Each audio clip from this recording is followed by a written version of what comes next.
በእነዚህ በሰባት የህልም ፍቺዎች ይዤላችሁ መጥቻለሁ። አንደኛ ጫካ ስታዩ፣ ሁለተኛ ጸጉር ስታዩ፣ ሶስተኛ አክስት ወይ አጎት ማየት፣ አራተኛ ሰው ከጉድጓድ ማውጣት፣ አምስተኛ በመስኮት ሰው ሲገባ ማየት፣ ስድስተኛ ቤት ውስጥ ወይ የሆነ ስፍራ ማብራት ጠፍቶ ማየት፣ ሰባተኛ መዝገብ ስታዩ እግዚአብሔር በእናንተ ህይወት ላይ ሊናገራችሁ የፈቀደው አንዳች ነገር አለ። ይህንን ቪዲዮ ስትጀምሩ ላይክ በማድረግ ኮመንት እና ሰብስክራይብ የደውል ምልክቷን በመጫን እንድትጀምሩ ጠይቃችኋል። አሁን ወደ ቪዲዮ እንሄዳለን።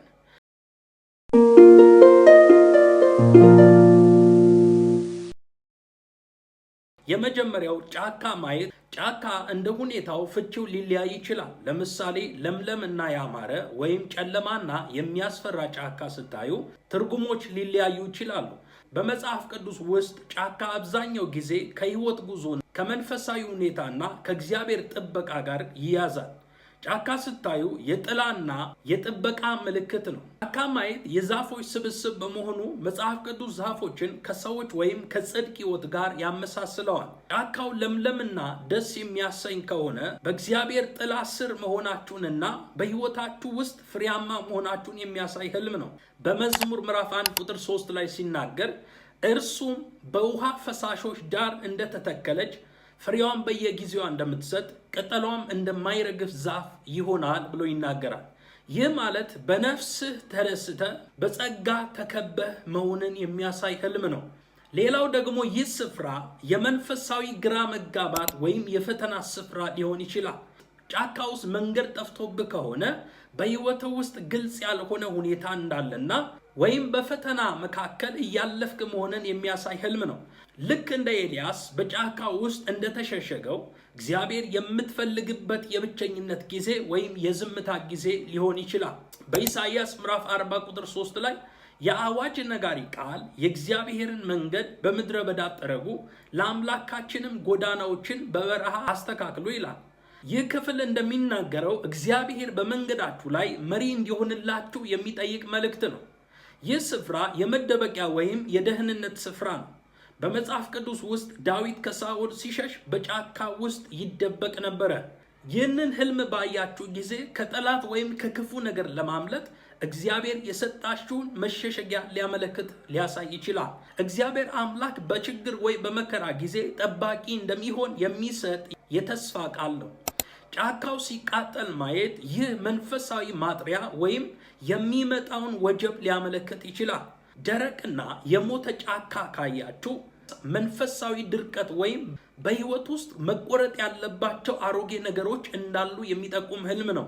በጫካ ውስጥ መንገድ ከጠፋባችሁ ምሪት መፈለግ እንዳለባቸው ፍንጭ ይሰጣል። በመንፈስ የሚመሩ እነዚህ የእግዚአብሔር ልጆች ናቸው ብሎ ይናገራል። መመራት እንዳለብህ ያም የሚመራ የእግዚአብሔር መንፈስ እንደሆነ በቃሉ እንድትመራ በመንፈስ እንድትመራ ፍንጭ የሚሰጥ ህልም ነው።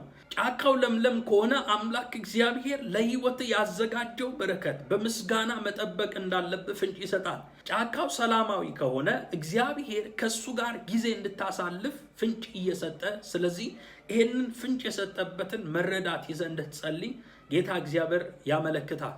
ሁለተኛው በህልም ጸጉር ስታዩ፣ ጸጉር ብዙ ጊዜ ጸጉር ሲቆረጥ እናያለን፣ ጸጉር አድጎ እናያለን፣ ጸጉር ያማረ እናያለን። የዚህ ፍቺው ምንድን ነው? መጽሐፍ ቅዱስ ውስጥ ስለ ጸጉር ስናስብ በመጀመሪያ ወደ ውስጣችን የሚመጣው ሳምሶን ነው። ሳምሶን ጸጉሩ ባደገ ጊዜ ኃይሉ እንደጨመረ እግዚአብሔር መንፈስ እንዳለበት ድንገት መጥቶ ደግሞ ጠላቶቹን እንደሚያሸንፍ የሚያሳይ ወደ ውስጣችን ምስል ይመጣል። ጸጉር አብዛኛው ጊዜ የኃይል፣ የክብር፣ የስልጣንና ከቃል ኪዳን ጋር ወይ ከመንፈሳዊ ኃይል ጋር ይያያዛል። ጸጉር ስታዩ የክብርና የሞገስ ምልክት ነው። መጽሐፍ ቅዱስ ጸጉርን ለሰው ልጅ የተሰጠው የተፈጥሮ ክብር አድርጎ ይናገራል። ጸጉራችሁ በህልማችሁ አምሮና ረዝሞ ካያችሁ እግዚአብሔር በህይወታችሁ ላይ ክብርን፣ ሞገስን እንደሚጨምር የሚያሳይ ህልም ነው። በአንደኛ ቆሮንቶስ ምዕራፍ 11 ቁጥር 15 ላይ ለሴት ግን ጸጉሯ ክብሯ እንደሆነ ብሎ ይናገራል። ወንድ ጸጉሩን ቢያስረዝም ነውር እንዲሆንበት፣ ሴት ግን ጸጉሯን ብታስረዝም ክብር እንዲሆንላት ተፈጥሮ እንኳን አያስተምራችሁምን? ጸጉሯ መጎናጸፊያዋ ሊሆን ተሰጥቷታል ብሎ ይናገራል። ይህን ማየት በሰዎች ፊት ባላችሁ ተቀባይነት ላይ የሚመጣውን በረከት ሊያመለክት ይችላል። ጸጉር የመንፈሳዊ ሕይወት ወይም የመንፈሳዊ ኃይልና የቃል ኪዳን ምልክት ነው። የሳምሶንን ታሪክ ስናስተውል ኃይሉ ያለው በጸጉሩ ውስጥ እንደሆነ በመሳፍንት ምዕራፍ 16 ላይ ይናገራል። ጸጉር በሕልም ከመንፈሳዊ ጥንካሬ ጋር ይያያዛል። ሳምሶን ጸጉሩን በተቆረጠ ጊዜ ኃይሉ ከሱ እንደሄደ ይናገራል። ስለ ሳምሶን ታሪክ ስታስቡ ከመወለዱ በፊት እግዚአብሔር መልአክ መጥቶ ናዝራዊ እንደሆነ ጸጉሩ መቆረጥ እንደሌለበት እሷም የወይን ጠጅ መጠጣት እንደሌለባት መጽሐፍ ቅዱሳችን ይናገራል። ጸጉሩ ያደገ በሄደ ጊዜ ኃይል እንዳለ ወይንም ጠላቶቹን በዛ እንደሚያሸንፍ ፍንጭ የሚሰጥ ነው። ጸጉር በሕልም ከመንፈሳዊ ጥንካሬ ጋር ይያያዛል። ጸጉር ጠንካራ ሆኖ ካያችሁ ከእግዚአብሔር ጋር ያላችሁ ግንኙነት መስመሩ የጠበቀ ጤናማ መሆኑን የሚያሳይ ህልም ነው። በህልማችሁ ጸጉራችሁን ስትላጩ ወይም ሲላጭ አንድ ሰው ካያችሁ፣ በግዴታ ወይ ሲቆረጥ ካያችሁ መንፈሳዊ ኃይላችሁ ወይም መንፈሳዊ ኃይሉ የሚሰርቅ ወይም ከቃል ኪዳን የሚያወጣ ነገር እንዳለ የሚጠቁም ህልም ነው። ጸጉር ማየት የጥበብና የብስለት ምልክት ነው። ሽበት ወይም ነጭ ጸጉር በህልም ካያችሁ፣ ነጭ ጸጉር በመጽሐፍ ቅዱስ ውስጥ የጥበብና የቅድስና ምልክት ነው። ብዙ ጊዜ ነጭ ከለር ስንፈታ ነጭ ንጹህ፣ ቅድስናን፣ ጽድቅን የሚያሳይ ነው። ጥቁር ካየን ደግሞ ሐዘንን፣ ጨለማን፣ ፍርሃትን የሚያሳይ ነው። ነጭ ጸጉር በህልም ማየት የቅድስና የንጽህና የሚሰጥ ነው። ነጭ ጸጉር በመጽሐፍ ቅዱስ ውስጥ የጥበብና የቅድስና ምልክት ነው። በምሳሌ ምዕራፍ 16 ቁጥር 31 ላይ የሸበተ ጸጉር የክብር ዘውድ ነው፣ እርሱ በጽድቅ መንገድ ይገኛል ብሎ ይናገራል። ሽበት ስታዩ እግዚአብሔር አምላክ በጥበብና በብስለት እያሳደጋችሁ መሆኑን የሚያሳይ ህልም ነው። ወይንም የሆነ ሰው ጸጉሩ ሽበት ሆኖ ስታዩ እግዚአብሔር ያንን ሰው በጥበብና በሞገስ እያሳደገ እንደሆነ ፍንጭ ይሰጣል። ጸጉር ሲረግፍ ማየት ይህ አብዛኛው ጊዜ ጭንቀትን ወይም የክብር መቀነስን ያሳያል። በማቴዎስ ምዕራፍ 10 ቁጥር 30 ላይ የናንተ የራሳችሁ ጸጉር እንኳ ተቆጥሯል ብሎ ይናገራል። ምንም እንኳን ችግር ቢኖር አምላክ እግዚአብሔር ሙሉ በሙሉ እየተንከባከባችሁ ወይ እየተንከባከበ መሆኑን መረዳት አለብን። ጸጉር ሲቆረጥ ማየት መንፈሳዊ ህይወት መድከም ወይም የነበረው ክብር ለማሳጣት የሚደረግ የጠላት ሴራ እንዳለ ፍንጭ ይሰጣል። ጸጉር ሲቆረጥ አንዳንድ ጊዜ ከአሮጌ ማንነት መላቀቅን ወይም ራስን ዝቅ ማድረግን ሊያመለክት ይችላል። የተመሰቃቀለ ወይንም ያልተስተካከለ ጸጉር ማየት በህይወታችሁ ውስጥ ያለውን አለመረጋጋት፣ የሐሳብ መበታተን ፍንጭ ሊሰጥ ይችላል። ሶስተኛ፣ በህልሞቻችሁ አክስት ወይ አጎት ስታዩ እግዚአብሔር አምላክ ምን እያላችሁ ነው? የቅርብ ዘመዶችን አክስት ወይ አጎት ማየት አብዛኛ ጊዜ ከቤተሰብ መሰረት፣ ከውርስ፣ ከጥበብ ወይም ከመንፈሳዊ ስር ጋር ይያያዛል። አክስትና አጎት በቤተሰብ ዛፍ ውስጥ ካሉ ትልልቅ ቅርንጫፎች መካከል ስለሚመደቡ ህልሙ የእናንተን ማንነት፣ የቤተሰቦቻችሁን ወይም መንፈሳዊ ህይወት ሊያንጸባርቅ ይችላል። አክስትና አጎት የወላጆቻችሁ ወንድምና እህት በመሆናቸው ምክንያት በቤተሰቦቻችሁ ውስጥ ያለውን መንፈሳዊ ወይም ቁሳዊ ቅርስ ሊወክል ይችላል። በህልማችሁ ደስተኛ ሆነው ካዩዋቸው በቤተሰቦቻችሁ ውስጥ ያለውን በረከት ወይም የቆየ መልካም ስም ወደ እናንተ እየመጣ መሆኑን ሊያሳይ ይችላል። ምናልባት በቤተሰባችሁ ውስጥ የነበሩ የእምነት አባቶችና እናቶች የጸለዩት ጸሎት በእናንተ ህይወት ላይ መልስ እያገኘ ፍሬ እያፈራችሁ መሆኑን ሊጠቁም ይችላል። አጎትና አክስት ከወላጆቻችሁ ቀጥሎ ያሉ አማካሪዎች ተደርገው ይወሰዳሉ። በህይወታችሁ ውስጥ አንድ ትልቅ ውሳኔ ለመወሰን እየተቸገራችሁ ከሆነ ወይም መሪነት የሚፈልጉ ሁኔታዎች ካለ አእምሯችሁ በእነዚህ ሰዎች ተምሳሌት ጥበብን ፈልግ የሚል መልእክት እየሰጣችሁ ሊሆን ይችላል። ምክር በሌለበት ህዝብ ይወድቃል፣ በምክሮች ብዛት ግን ደህንነት ይገኛል። ምሳሌ ምዕራፍ 11 ቁጥር 14 ላይ ይህ የሚያሳየው ከአዋቂዎች ጋር መመካከር አስፈላጊ መሆኑን ያሳያል። ሌላው ደግሞ አክስትና አጎት ማየት የቤተሰብ ትስስር እና አንድነትን ያሳያል። በዘመዶቻችሁ መካከል የተቋረጠ ግንኙነት ካለ ወይም የቤተሰብ አንድነት የሚፈልግ ጉዳይ ካለ ህልሙ ያንን ትኩረት እንድትሰጡት ሊያሳስባችሁ ይችላል። ቤተሰብን መጠበቅና ማክበር መለኮታዊ ትእዛዝ ስለሆነ ለዘመዶቻችሁ መጸለይ ወይም ማስታወስ እንዳለባችሁ የሚጠቁም ሊሆን ይችላል። በመንፈሳዊ እይታ የእነርሱን መልካም አርያ እንድትከተሉ በእነርሱ ዘመን የነበረውን ጥንካሬ ወይ ጠንካራ መንፈሳዊ እሴት እንድታስቡ ሊያሳይ ይችላል። ይህ ሰላምን እንድትፈጥሩ የሚጠራ የይቅርታ ምልክት ነው። ስጦታ ሲሰጣችሁ ማየት ይህ ህልም ካልጠበቃችሁበት አቅጣጫም የሚመጣ በረከት ወይም በዘር የሚተላለፍ ሞገስን ያመለክታል። አክስት ወይ አጎት ወይ የሆነ አካል ስጦታ ሲሰጣችሁ ማየት ካልጠበቃችሁት አቅጣጫ የሚመጣን በረከትን ወይም በዘር የሚተላለፍ ሞገስ እንዳለ ፍንጭ ይሰጣል። አራተኛ፣ ሰው ጉድጓድ ውስጥ ገብቶ ከጉድጓድ ማውጣት ፍንጭው ምንድነው?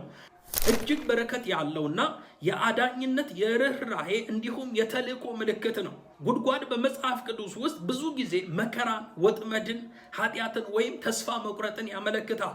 ይህ ህልም የነፍስ አዳኝነት ጥሪ ነው። በመጽሐፍ ቅዱስ ውስጥ ዮሴፍና ኤርሚያስ በጉድጓድ ውስጥ ተጥለው ነበር። እነርሱን ከዚያ ማውጣት ህይወትን እንደ ማዳን ተደርጎ ይቆጠራል። ከተስፋ መቁረጥ ወደ ብርሃን ለማውጣት በእናንተ ሊጠቀም እንደሚፈልግ ፍንጭ ይሰጣል። እግዚአብሔር ይህንን ህልም ሲያሳያችሁ ሰዎችን ከሱስ፣ ከማይመች ህይወት፣ ከተስፋ መቁረጥ፣ ራስን ከማጥፋት ከሆነ ህይወት ውስጥ እንደምታወጡ ምሪትና አቅምና ኃይል እግዚአብሔር ይሰጣችኋል። እግዚአብሔር ሰዎችን ከመጥፎ መንገድ፣ ከሱስ ወይም ከተስፋ መቁረጥ ወደ ብርሃን ለማውጣት በእናንተ ሊጠቀምበት ወይ እናንተ ላይ ጥሪ እንዳለ ፍንጭ የሚሰጥ ህልም ነው። ህልሙ እናንተ ለሌሎች ሰዎች መፍትሄ እንደምትሆኑ የሚጠቁም መለኮታዊ ተልእኮ ነው።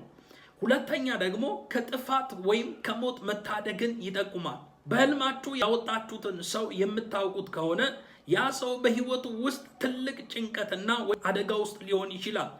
እናንተ ያወጣችሁ ሰው ደግሞ በእናንተ ጸሎት ወይም ምክር ያ ሰው ከችግር እንደሚወጣ ፍንጭ ይሰጣል። ወደ ሞት የሚነዱትን አድን። ምሳሌ ምዕራፍ 24:11 ላይ ሰዎችን የመርዳት መንፈሳዊ ኃላፊነት እንዳለባችሁ የሚያሳይ ህልም ነው። ይህ ህልም የመንፈሳዊ ስልጣንና የድል ምልክት ነው። ጉድጓድ የጠላት ወይም የሰይጣን ወጥመድ ሊሆን ይችላል። ሰውን ከዚያ ማውጣት ጠላት ያሰረውን እስራት የመበጠስ መንፈሳዊ ስልጣን እንዳላችሁ ያሳያል። እግዚአብሔር አምላክ የጸሎት ኃይላችሁን እያደሰው እንደሆነ የሚያሳይ ህልም ነው። ይህ ህልም እግዚአብሔር የጸሎት ኃይላችሁን እያሳደገው መሆኑን ያበስራል። ጉድጓድ የገባውን ሰው በቀላሉ ካወጣችሁ የእግዚአብሔር ረዳትነት ከእናንተ ጋር እንደሆነና ነገሮች በቀላሉ እንደሚሳካላችሁ የሚያሳይ ህልም ነው።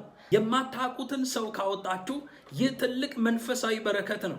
በምድር ላይ ብቻ ሳይሆን በሰማይም ትልቅ ዋጋ ያለው ስራ እየሰራችሁ መሆኑን ፍንጭ ይሰጣል። አምስተኛ፣ ሰው በመስኮት ሲገባ ማየት። ቤት የእናንተን ህይወት ማንነታችሁን ያሳያል። መስኮት ደግሞ የአእምሮና የልብ ወይም የነፍስ መግቢያ በር ነው። ሰው ቤታችሁ ሲመጣ የሚገባው በበር እንጂ በመስኮት አይደለም።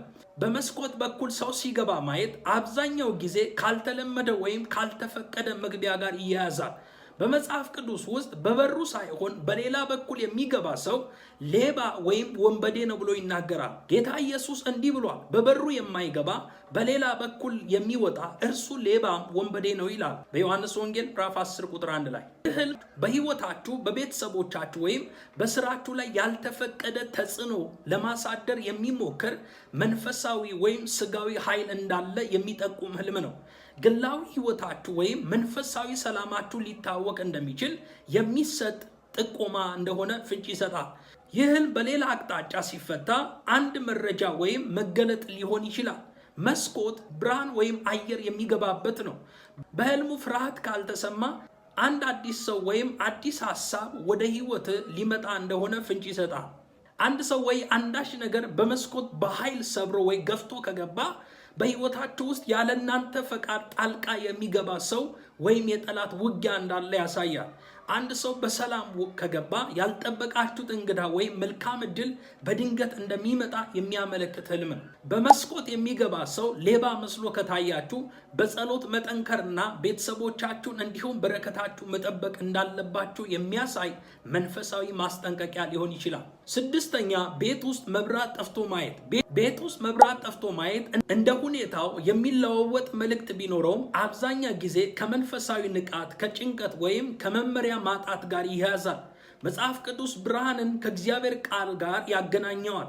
ጨለማን ደግሞ ካለማወቅ ወይም ከውጊያ ጋር ያገናኘዋል።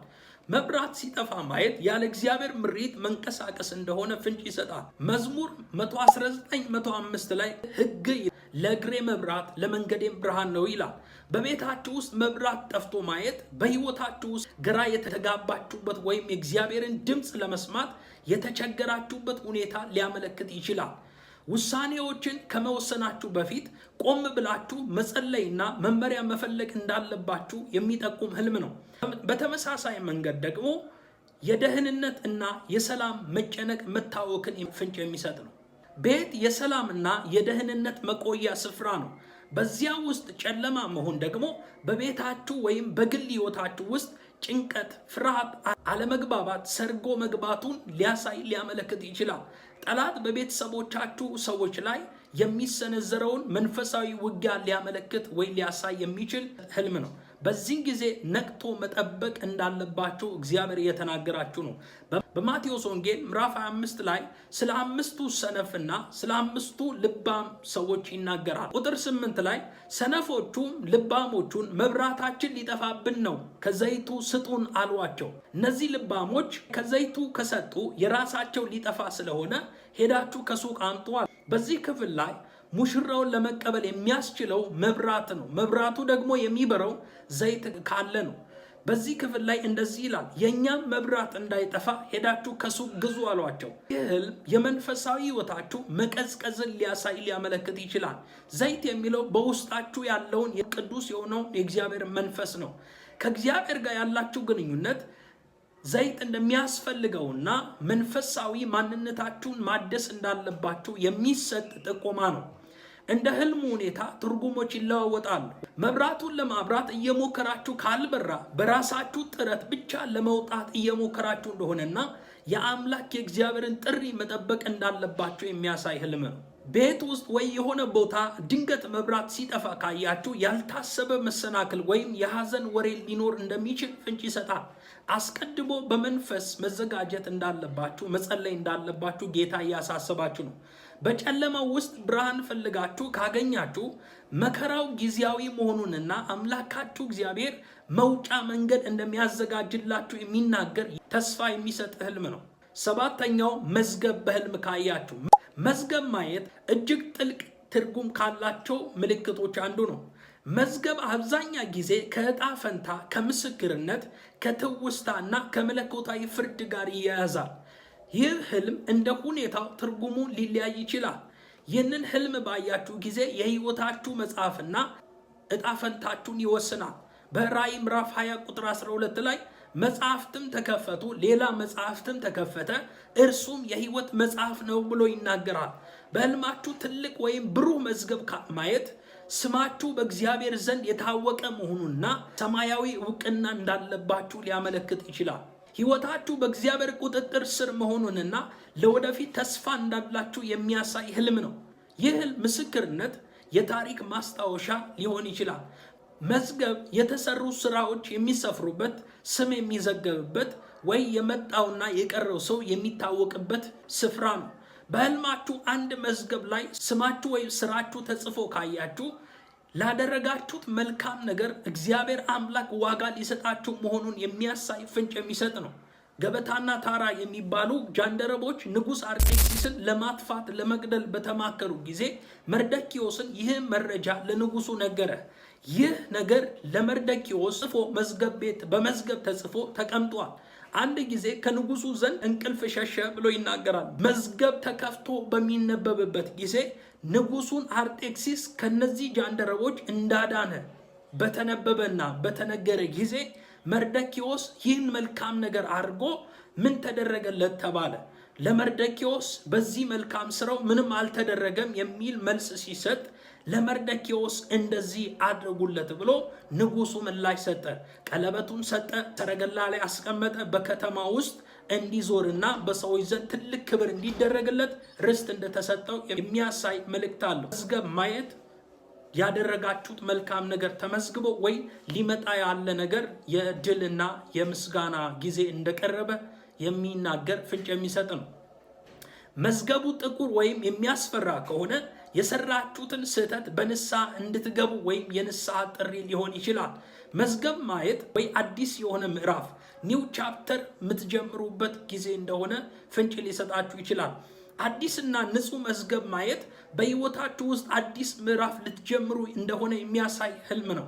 ያለፈውን ታሪካችሁ ተዘግቶ አዲስ ታሪክ ሊጻፍ ወይ ሊከፈት መሆኑን የሚያበስር መልካም ህልም ነው። እግዚአብሔር አዲስ ሚስጥር ወይም ዕውቀት ሊገልጥላችሁ ሊያሳያችሁ እንደሚፈልግ የሚጠቁም ህልም ነው። መዝገቡ ተዘግቶ ካያችሁ ያልተገለጡ ሚስጥሮች ወይም ጊዜያቸውን የሚጠብቁ በረከቶች እንዳሉ ያሳያል። መዝገቡ ተከፍቶ ካያችሁ የግልባጭ ወይም የለውጥ ጊዜ መቃረቡንና ነገሮች ግልጽ የሚሆኑበት ወቅት መሆኑን ያመለክታል። በመዝገብ ላይ ስትጽፉ ማየት በገዛ እጃችሁ ለወደፊት ህይወታችሁ መሰረት እየጣላችሁ መሆኑንና ኃላፊነት መውሰድ እንዳለባችሁ ፍንጭ የሚሰጥ ህልም ነው። እግዚአብሔር ጸጋ ይብዛላችሁ። ቪዲዮውን ላይክ ሳታደርጉ እንዳታልፉ። ላይክ አድርጉ፣ ኮሜንት አድርጉ፣ ሰብስክራይብ እና የደውል ምልክቷን ተጫኑ። ሻሎም